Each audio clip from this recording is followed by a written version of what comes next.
Hi, this is Nick Katko from BMA, along with my colleague. Hello, I'm Mike DeLuca. All right. Can you see my screen? All right. Looks like you can see my screen. Also, let us know real fast if you can see the screen, if you can hear us, and also if you can see our handsome faces on video. And just put something in the question pane or the chat pane. Just want to confirm. All good. All right. Thank you, Helen. All right. So let me close that. And we'll get started. So first of all,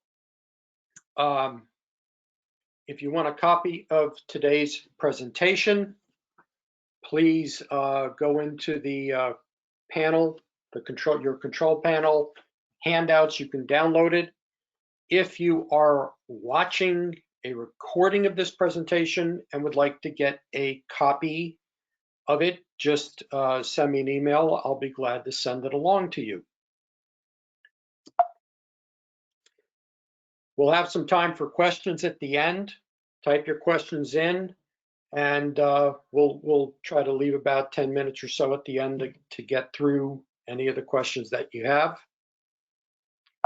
And if you are a certified public accountant and you would like to get a continuing education credit for this webinar, please stay logged in for at least 50 minutes. Answer the 3 attendance check questions, and at the end, then at the end of the webinar, send me an email, and I'll be glad to send you a certificate. So that takes care of all the administrative pieces of the webinar, and now we'll get going. So we are focusing our webinars this year on our book, Practicing Lean Accounting, which is right now scheduled for an unofficial release date of around September 1st. Stay tuned for more news. As we go over the next few weeks, we'll get very closer to an official launch date and let you know when it's available for sale. So earlier this year, we covered the 4 foundational practices: understanding customer value, identifying waste, using lean measures, and practicing, PDCA. So today we're going to move into what we call the applied practices. So how do we take these foundational practices and focus on improving accounting processes? Then what we'll talk about coming up in the next few months is the financial management piece. That's going to be a few different webinars, and then we'll finish up with lean financial leadership in December. All of our scheduled webinars are listed on the BMA website. You can go there, click, and register. Unfortunately, you have to register for each webinar separately. And throughout the year, we might be adding a few more things. So here we go. The first part of today's webinar, we're going to be talking about value and waste in the month-end close process. We're going to look at some general improvement approaches, and this is drawing on Mike and I's experience of helping companies improve month-end and giving you some ideas on where you can possibly look to improve your month-end.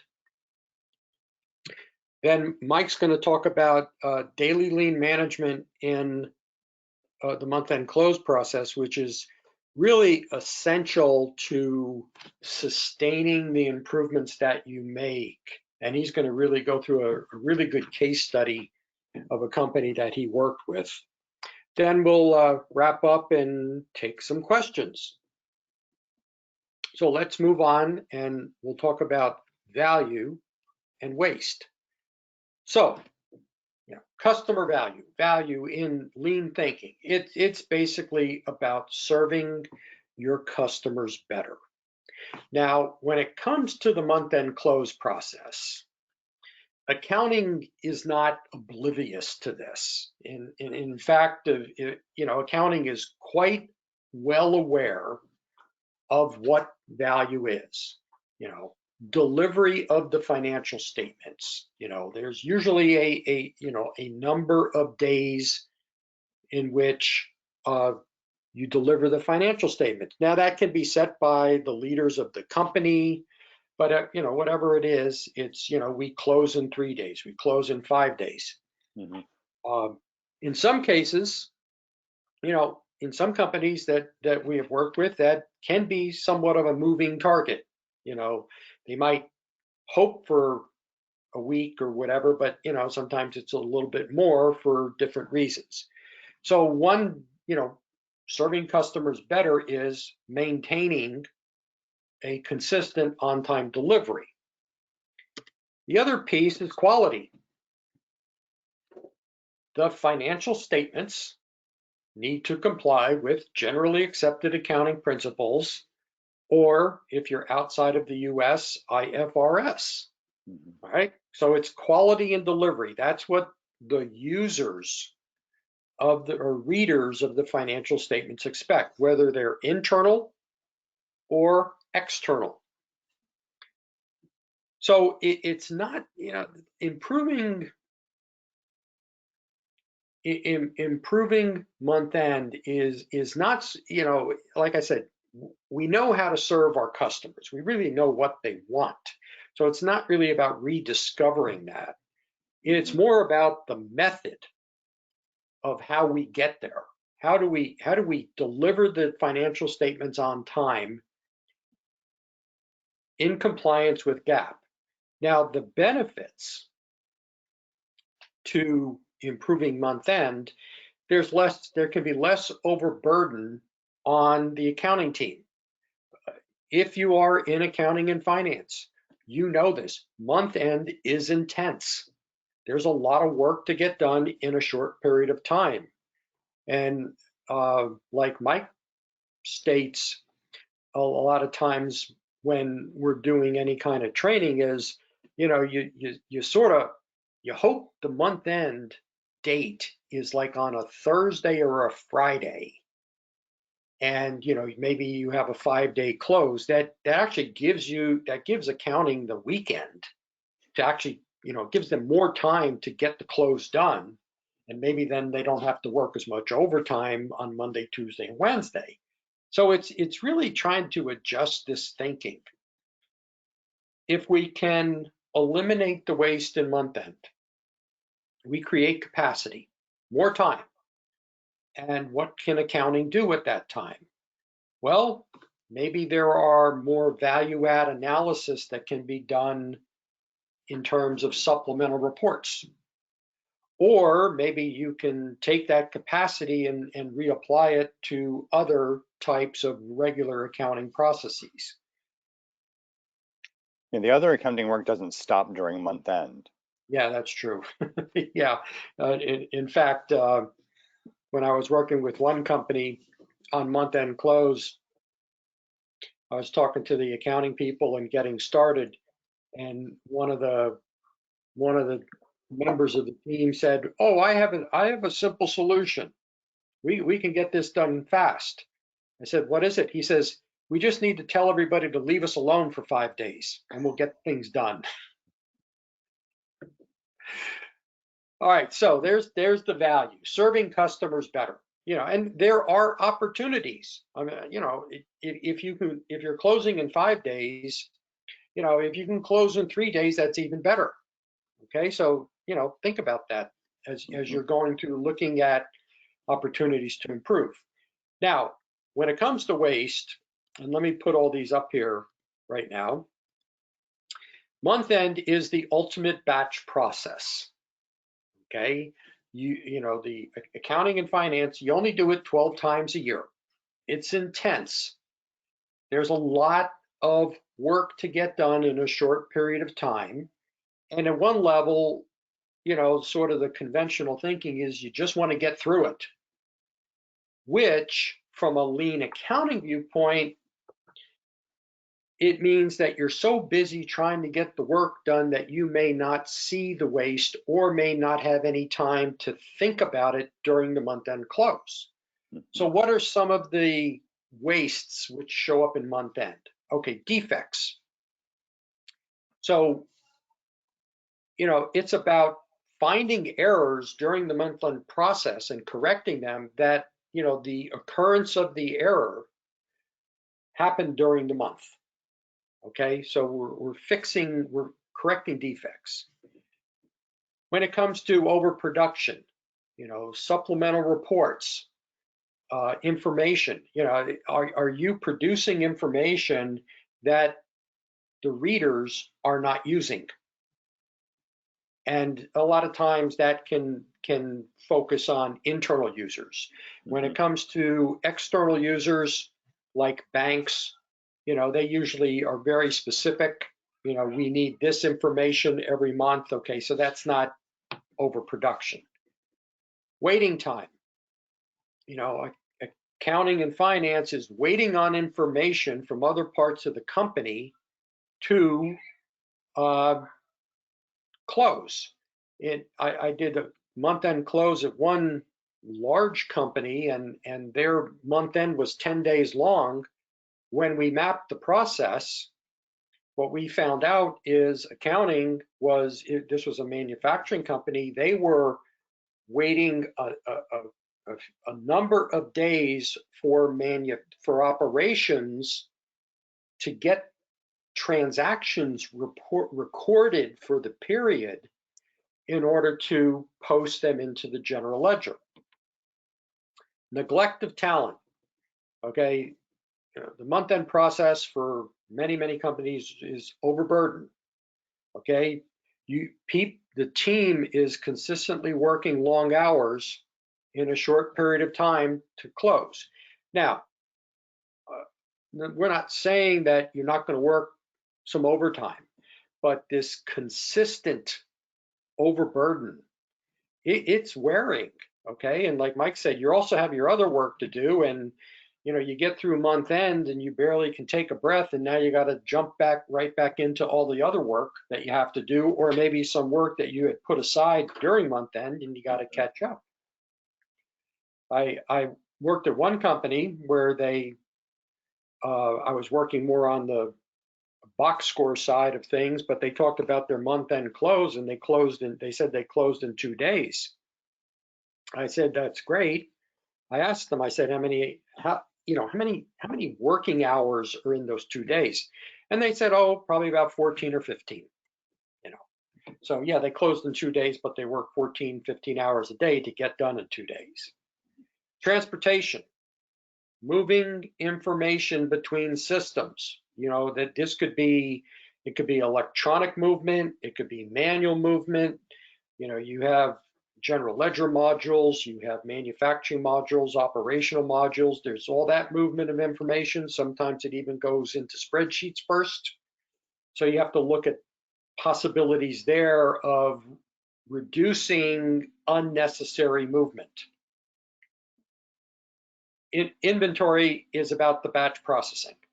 And in general, what you have to do, and we're going to talk about this in a few minutes, is looking at the activities that occur only during the month end and seeing if there are opportunities to either stop doing the activities or do them more frequently, which reduces the batch size.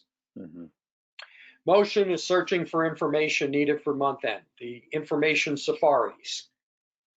People, I got to go here, I got to get here. It could be an electronic search. It could be going to see different people in the organization to get information. And then there is the ubiquitous extra processing, all right? And this is unnecessary work. And this sort of is the sort of stereotypical image of an accounting team where they want to get everything right to the 4th decimal point.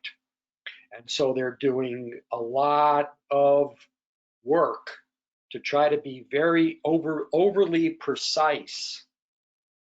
And that's all extra processing. So it's really, really important to understand the types of waste and then start looking and studying what happens. So how do you study month end? It really starts with changing thinking, okay? And like I said, we get so wrapped up in month end and what we do. You know, we have a schedule. We know the tasks, but we can't become blind to what purpose each of the tasks, activities, or process steps has. And so you have to put your sort of lean accounting hat on and understand that there are three different types of activities. Now, this is true in lean accounting. This is true in any lean approach. There are value-added activities, and you think about the output. What does the customer want? So the customer wants the financial statements, and they want any required supplemental information that they deem important. And so, you know, what are those activities that must be performed to provide the quality and delivery? Those are the value-added activities. Then there are non-value-added but necessary activities. So these are activities which must occur for some reason. They can't be eliminated, but they can be minimized, and they need to be sort of designed to be necessary and sufficient. So think about accruals. Okay, for generally accepted accounting principle purposes, you have to do accrual accounting unless you're on the cash basis. And so, you know, so you have to do accruals. The question is, how many accruals, what are the minimum amount of accruals that you have to do, and how do you actually perform those activities?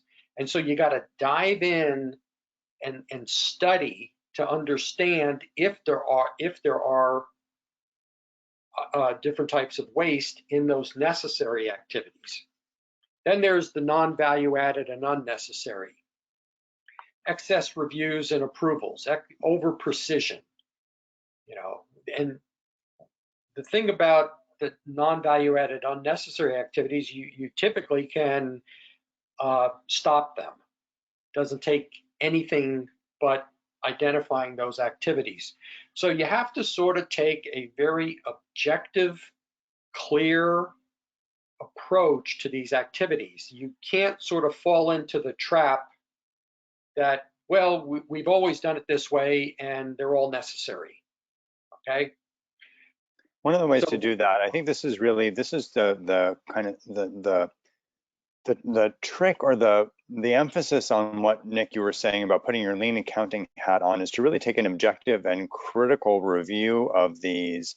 And one of the ways to do that is to look at any activity and say, why do we do this? To really be clear, is it really serving the end customer? Is it ensuring the integrity of the financials? And if we need to do it, then is this the most effective way to do it? So I know, Nick, you're going to get into more improvement approaches, but I think it's really important to emphasize the need to put that critical lens on everything that we do, and be non-judgmental, be very objective around why do we do these things. Yeah. Okay, so what I want to do is do the first attendance check. I'm going to launch the poll. These are not real questions about anything we talked about. It just, I have to do this for continuing education purposes. So make sure, if you want the CPE credits, that you have voted on this. I'll give you about 5 to 10 more seconds, then we'll get back on with the presentation. All righty. Good job. Thanks a lot. All right, so I want to I want to talk about some general improvement approaches. Now, you know, like I said, this is, you know, Mike and I have had, you know, a lot of opportunity to help companies improve month end. And so these are just things that, we ask questions about with companies, and we have found that there's a lot of there's a lot of opportunity here.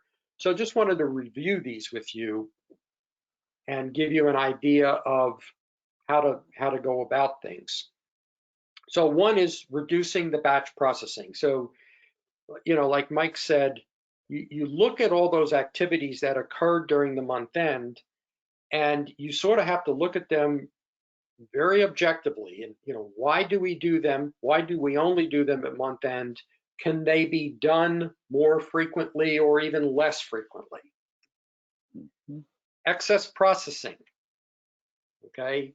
Again, identify those opportunities. Back when I was a CFO at Bullard, or when I became the CFO at Bullard after the the other CFO retired, he was, he was a very traditional accountant, very overly precise. And, once he retired, we were able to eliminate probably 80% of the journal entries that we did, only because it was just all excess processing. Improving quality, that's the idea of error proofing. So again, any defect that you find during month end that occurred, that its occurrence was during the month, you almost have to look at moving into that process. I'll give you some examples in a bit of, how do we prevent that error from occurring so it does not impact month end. And finally, daily lean management, which is the sustaining practice, which Mike's going to talk about in a little bit. So let's look at some typical accounting activities. You have reconciliations. Okay, we have to reconcile accounts, and it's it's the way that accounting knows that the accounts are correct, that the balance is correct. You reconcile your balance sheet, then you know that your financial statements are correct. You know the net income number is correct. You know that the income statement is correct. There might be miscategorizations of expenses, but in general, it's correct. So from a lean viewpoint, reconciliations, it's a quality inspection. You're looking into the account. You're looking for errors, all right? And so if you're looking at it during the month-end process, it's a batch. And you really need to look at how you do the reconciliation. So for processes like accounts payable and accounts receivable, high volume, lots of activity, lots of transactions. If you're looking at reconciling payables and receivables over the course of a month, at month end, you're looking at 30 days of transactions, and that's a whole lot of work. So what do? Reconcile payables and receivables more frequently, right? If you look at it over the course of a week, you have fewer transactions to look at, and you're going to catch any errors which may have occurred. In some cases, maybe the account doesn't have a lot of activity in it, and it's the changes in the account may not be that material to the financial numbers. So you can reconcile after the issuance of the statements rather than before. And if you catch an error, you can correct it in that period. You don't have to reopen the closed month. You can also move to less frequent reconciliations. Reconcile counts that don't have a lot of activity on a quarterly basis rather than on a monthly basis. Really, the whole key, how material, how significant is the account towards the, influencing the financial statements and the net income. And again, there's opportunities. Okay, Mike, you want to add anything on this? Well, I think the thing that you just said is address the need based on materiality thresholds. You also mentioned the level of activity. So it's not just that we need to reconcile everything more frequently, it's that we need to think about how is the reconciliation driven by both materiality and the level of activity in a particular account or set of accounts. And anytime you find a problem in reconciliation, I know you're going to talk about error proofing in a little bit, but let's start to collect data, because we talk about measurement as one of the foundational practices, and to understand, are there themes? So I know we're going to talk about that in a little bit, but I wanted to pick that up here as we get going. Yeah. So when you talk about, then we have accruals. Okay. In accounting and finance, we have to do accruals. I mean, that is to comply with GAAP. That's, we have to follow the matching principle. But again, you need to study your accruals, okay? For certain expenses, like, or for certain accruals, like employee expense reports or maybe sales commissions. If there's sometimes you have to wait on those, okay, in order to close the month, because the expense reports are on a monthly cycle, sales commissions are on a monthly cycle, and it takes a while to calculate them, or people don't submit expense reports on a timely basis. But for the most part, there may not be material differences on a month-to-month basis. So just record the expense reports in the month you receive them, and rather than holding month end open to accrue them. Again, the materiality doesn't matter that much, may not matter that much. So it's something to consider. Recurring expenses, okay, the bills that you get every month. There's some accounting processes that we accrue, we reverse, we accrue, we reverse. We do that 12 times a year. Again, is it necessary to do that every single month, or can we do an accrual in January, post everything in the month received, and then do an accrual again in January, and just accrue and reverse on a yearly basis and post everything when received.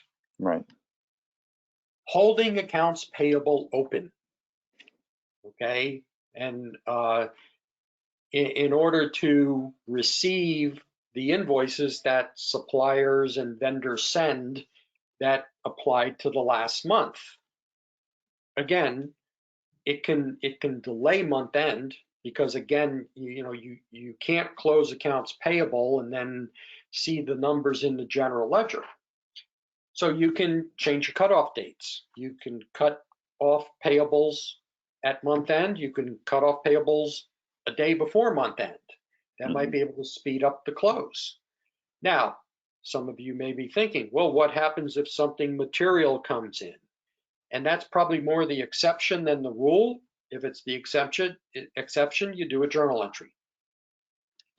So again, you have to look at the purpose of the accrual, the materiality of the accrual on a month-to-month basis, and create some consistency. Mm-hmm. Anything you wanted to add, Mike? No, I mean, it just you can think about ways to adjust the timing of the activities so that the accrual activity goes down, because you have a timing that now fits more easily in informing the close window. Journal entries. So we talk about adjusting journal entries and correcting journal entries in our book. Adjusting journal entries. Think about their purpose. Study them. Understand which ones, why do you perform them? And accruals fall into this category of adjusting journal entries. But you could have excess processing. You could be searching for supplemental information. the example I give here, which is a company I worked with, is, they held month, they waited, they wanted to post fixed assets and begin depreciation in the month that the fixed asset was received. And sometimes it took a long time to get the invoices in, especially if they came in, if the asset came in towards the end of the month. And we're not talking about significant assets either. And so what I said is, I said, 1 month of depreciation doesn't matter that much in the big scheme of things. And it definitely was not material. Said, so, when you get the invoice, post the asset as in that month and begin depreciating in that month. Don't worry about holding up month end to try to get that very insignificant amount of depreciation in the financial statements. Correcting journal entries, we define as fixing errors. Okay.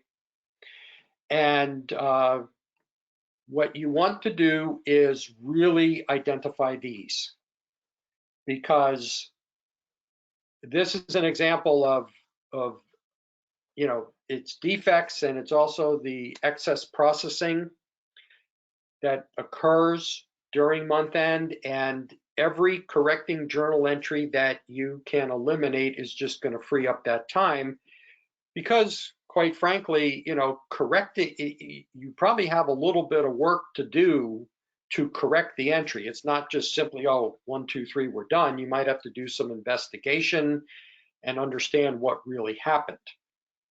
But use correcting journal entries as a source of data to put error proofing in transaction processing. All right. And we want to solve the problem of correcting journal entries is in the accounting process, like payables or receivables or payroll.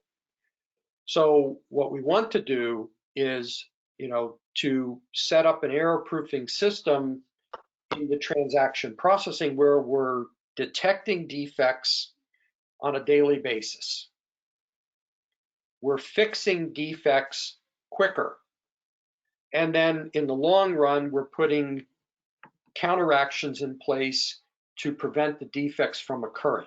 That's what error proofing is. We talked a little bit about this in the PDCA webinar we did a couple months ago. So again, if it's a correcting journal entry, use it to improve the quality of the process where the error was created. Anything to add there, Mike? No, I think that's good. We'll talk about that a little bit more as we get into the case study. Yeah. And finally, supplemental reports. So you think about, you have the financial statements, and then there's a wealth of information which accounting and finance can produce for users. Now, like I said a few minutes ago, if it's an external user, if it's a bank, they require certain information. If you're a publicly traded company, especially in the US, you have to report to the Securities and Exchange Commission, your MD&A information. Okay, so that's all required. I'm not really talking about that. A lot of what we talk about when it comes to supplemental reports is internal information. And accounting, you may make assumptions that this is what your users want, and you produce it and you send it out. But many times what you find is they don't need all that information, or they can't find what they're looking for. And so there's a lot of opportunities here. And again, you want to free up capacity by just eliminating some of this information. We talk about voice of the customer. To understand value. Ask your users inside your business, What do you need from us? What don't you need from us? Hey, they'll be glad to tell you, and you will be surprised that most of them will say they need less information. Anything to add here, Mike? I think most of the organizations that we've worked with on the month-end close process produce information both during the close cycle, preliminary balances, preliminary views of data and reports, as well as supplemental reports afterward. And what we've found when the accounting team gets together with the end users and goes over the specifics of the content, that what Nick said holds true. In almost every single case, the end user will say, I don't use that, or I don't use all of that. And I think the important thing here is not just to check once with the end customer, because that was developed with, and go ahead, Nick, and Keep get folks talking. to, yeah, I was going to say folks need to do the second attendance check while we transition here. But in all cases, those reports came from an initial intention to meet a need. But what happens is over time, the needs shift and the report or the information that's produced doesn't always keep up with it. So this idea of getting input from the end user on a regular basis, and I know for my organization, it was at least once a year checking with the end user of a report to ensure that it was still had the content that was relevant and useful for them. All right, thanks for completing the poll, everyone. And so, we talked about value, we talked about waste, gave you some improvement approaches. Now, this is not the complete set of improvement approaches, but it's some things to look at that are very, very common, where if you study the activity, the month-end activity, you may be able to reveal some waste and take some time out. I mean, every bit of time that you can save on month end is beneficial. Okay, it's less burdensome. You may be able to do things you haven't been able to do. You may be able to get more of the regular work done. So there's a tremendous amount of benefit there. So now what I'm going to do is I am going to turn things over to Mike, and he's going to talk about how you sustain improving month-end close with daily lean management. Great, thank you.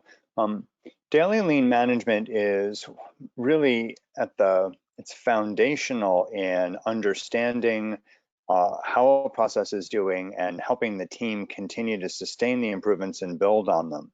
And also continue to generate information around, because month-end close relies on so many inputs from other parts of the organization, how to continue to understand where those are problematic and how to continue those. So what we're looking at here is one team's current state process map of the month-end close process before they came up with and implemented their improvements. Their problem, and you can see here at the bottom, was the process took them too long. It was 27 business days from start to finish. If you download the slides and look at closely, you'll see that at the left side of the screen, the close calendar starts at day -5, so 5 days before the end of the month, and continues all the way until day +22. So the implications of that, the 27 business days, are pretty obvious. That means that since there are typically only about 20 working days in a month, this close cycle takes them until the month following, meaning that now we have close overlapping. So day -5 for the next close cycle is starting before they've finished the close from the prior cycle. So not only is this very extensive in terms of the time, and what you're looking at in terms of the bands of color are different categories of work. You've got fixed assets, you've got payables, you've got receivables. Each of those gets a band that crosses the calendar, and then the blue notes are individual activities that kick off during that band related to that, and then the very small pink notes are the wastes that they are identifying in order to improve.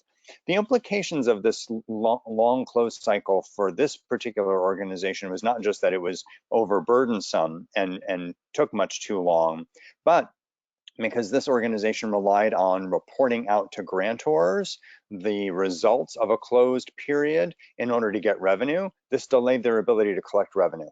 So let's go on and look at what they came up with in their future state. Nick, what were you going to say?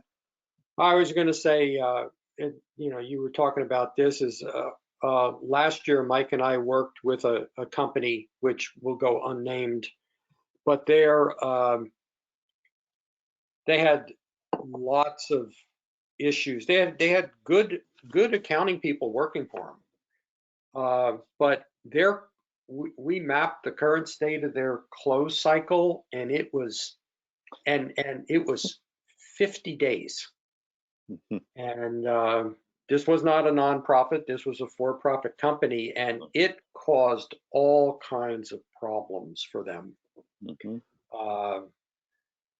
And a lot of it was also about, being able to recognize revenue and things like that. But so, I'm not saying every company's out there like that, but they're out, it can be quite hairy. Indeed.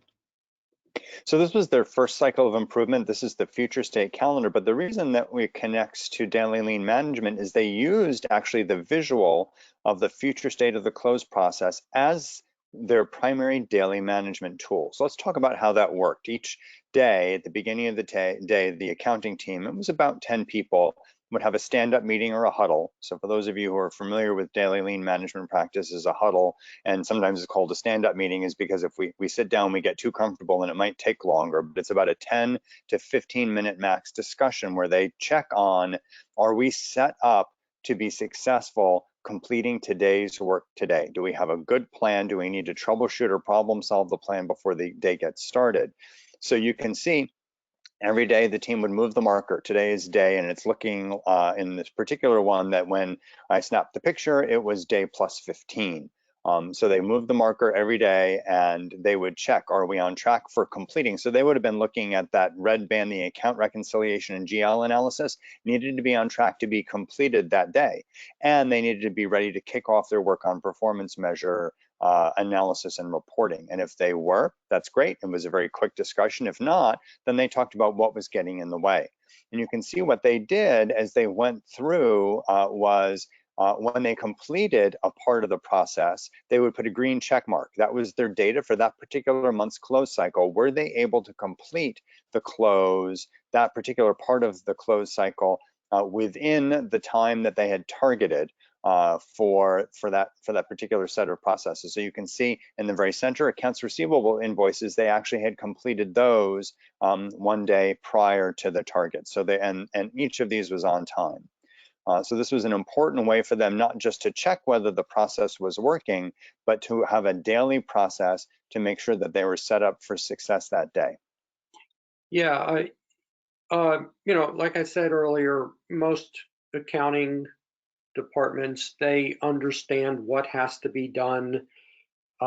They have a decent understanding of the sequence, what has to happen. There's dependencies in month end. So that's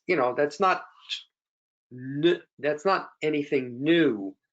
I think what's important is to balance this out. I always tell functions, it's not just about the due date. You know what the due date is, but when do you have to start it to get it done on time?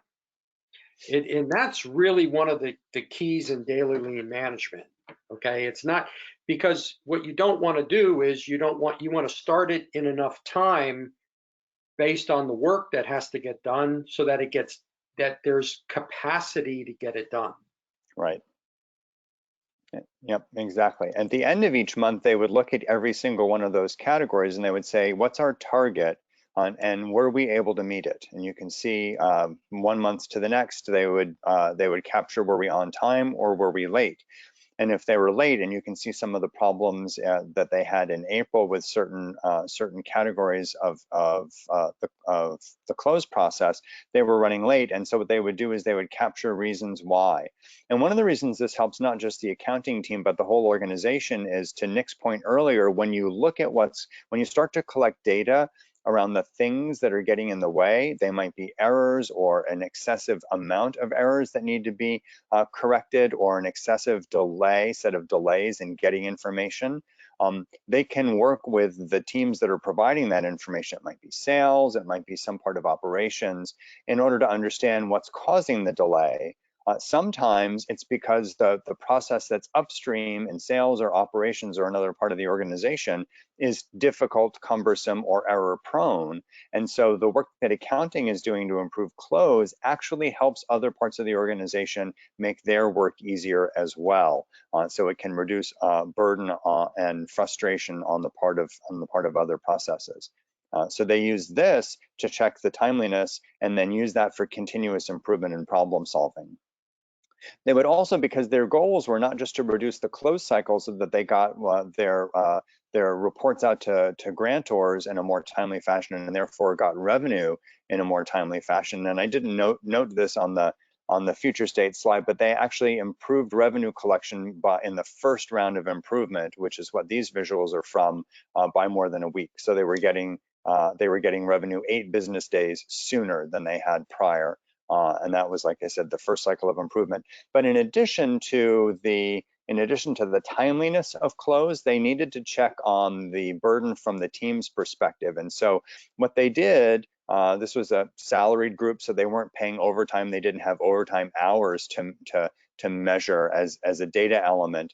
But they looked at, for each one of the folks on the team, at the end of the cycle, how did they feel about how it went? Did they feel green, meaning they felt like they weren't working a lot of extra hours, they felt like the work was manageable and sustainable, or were they concerned about their experience and it was yellow? And then they would have a discussion around what was causing that, and then you can see some ideas around countermeasures or ideas for improving that. And then as they were working on the different aspects of the process and looking at data and frequency of errors or delays or sources of overburden, they would generate ideas of ongoing improvements to make. And then they would take those ideas each week. They would select a few new ideas to work on, so that they weren't overburdening themselves with improvement ideas. They would do a few at a time.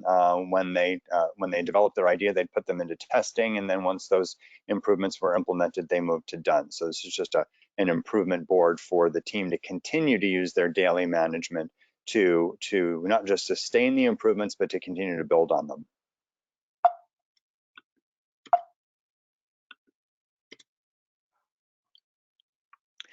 Just a summary around the different elements of their visual system and how that supported the daily lean management. And I just, Nick and I talk about this a lot. It's important to make the information visual, the data visual, the process visual, the problems visual, and then the improvements and the status of the work to implement the improvements all needs to be in some visual that the team not just uses, but can interact with on a regular basis.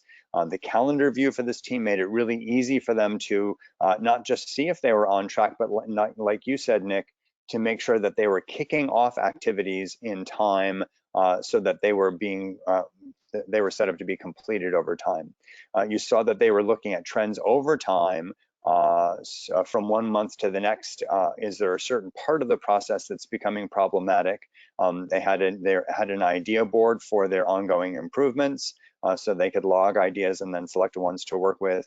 And then I had a simple visual measurement of their overburden, which they found useful. Sometimes teams struggle with, how are we going to measure overburden or staff experience, and coming up with something that's simple that works for the team is important, so that you can keep tracking it. Yeah, I think visual is not an Excel spreadsheet. Find the wall and build a board. I mean, even just something visual that everybody can see, something that a place where everybody can gather, like, if you're going to do a daily huddle, or sometimes maybe a twice a day huddle, but when you make it visual, it eliminates any kind of tribal knowledge where people have certain things in their heads, or any confusion about what should be done by when, or even confusion, are we behind, ahead, or on time? It's all there, it's visual, you can see it. And make it simple, doesn't have to be complex. You can, that one, the process burden, was just, green or red, okay? But simple, complex, and um, if you have a small accounting function, you can have the whole accounting team build the board. If you have a larger company, get the key accounting managers involved to build the board. Mm-hmm.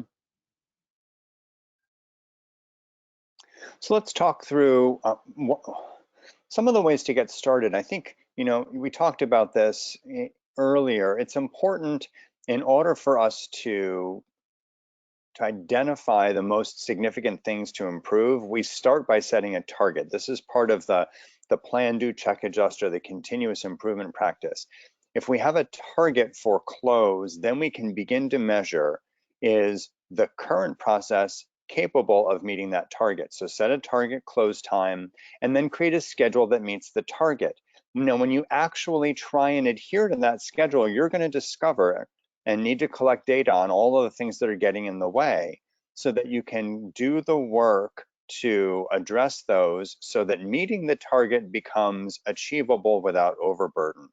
But without a clear target, and Nick, you and I have both worked with organizations that have had an undetermined close target or a nebulous close window, and the benefit of a target in a lean system, and those of you who have or experienced with lean, you get this. When we're not meeting the target, it's not because anyone is at fault, but it's making visible an opportunity to improve the process. So we want to set a target, create an ideal or an optimal schedule of future state schedule and process that meets the target. And then as we work to meet the target, collect data on what's getting in the way so we can identify the most significant improvements that will not just reduce the close time, but reduce the burden in order to meet the close time. You and I have both worked with organizations that have a day 3 close. They're meeting it, but it's 14, 15, 16-hour days, right? So from management's perspective, close is working fine. From the accounting team's perspective, it's not. And daily lean management is at the center here. We really need that daily rhythm, the visual, and the entire team's engagement to understand what's getting in the way and continue to improve it. Yeah, I was working with this company. Like I said, they had about a 10-day close. There was some variability in that, but it was too long. And the president of the company wanted it to be lower. Everybody wanted it to be lower, and I had actually worked with them. Sort of, we understood the current state and the problems and issues, and then we set a target.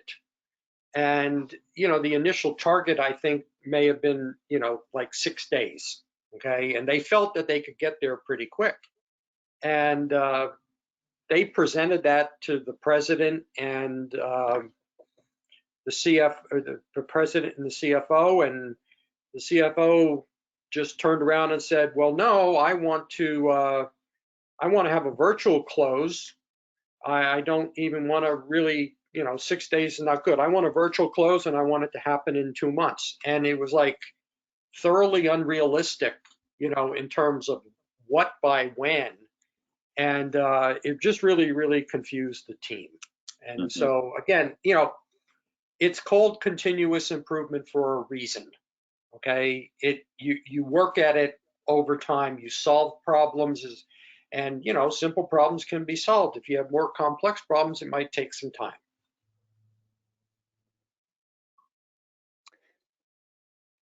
We talked about different things that are important to measure as we were looking at the performance of the process. This is an example of some things some of which we've already talked about, but are the specific, the timeliness of specific tasks in the month-end process give us visibility into whether or not a certain part of the process isn't working well, and that could identify the waste associated with waiting time.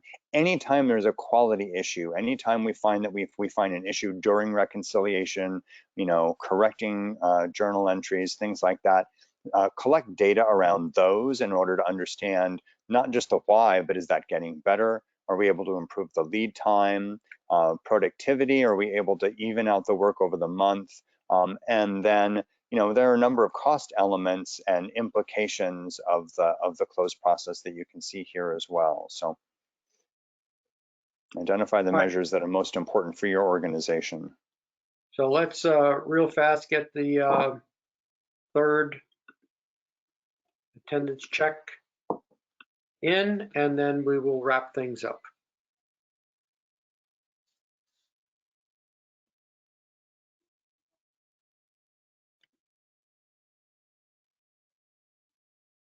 Alrighty. Looks like just about everybody voted.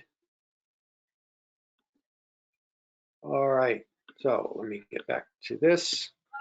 So just to wrap things up, don't forget to complete the survey that you get if you want CPE credit. Write me and I'll get you a certificate. Just a little bit of sort of practical advice. This is intense. Month-end close is intense. The focus is on just getting things done. Much like Mike talked about in terms of the daily lean management, make the waste visible. If when you're defining compliance with GAAP, be reasonable. Okay, it's not about being perfect or overly precise, and just think about that. There are, we've met accounting professionals in companies that some of them have a really good view of this.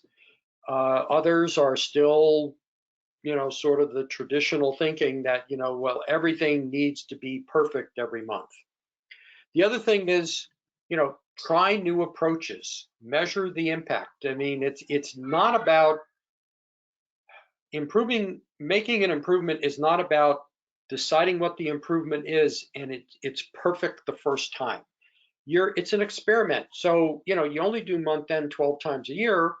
Try things out, measure it, see what the impact is, and if it works, keep doing it. If it doesn't work as well as you thought, try something else. Anything to add there, Mike? Some of the experiments are things that you might do over the course of the month. So yes, we do month-end close 12 times, but some of the improvements you come up with may be things that you've now decided to do weekly or to do a little bit differently over the course of the month. Yeah.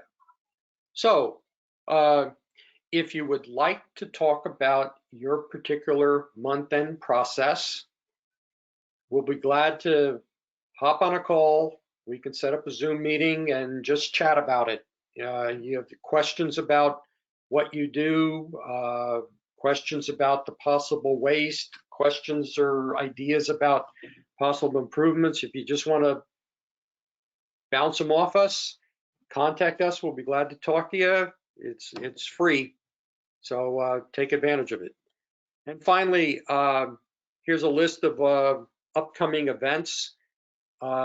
Everything's listed, like I said, on our website. Webinars, second Wednesday of the month. The Lean Accounting Summit, which is coming up in September. Mike and I are doing some pre-conference workshops on the dates you see there. We're also presenting during the summit. So follow that link and learn more about the summit.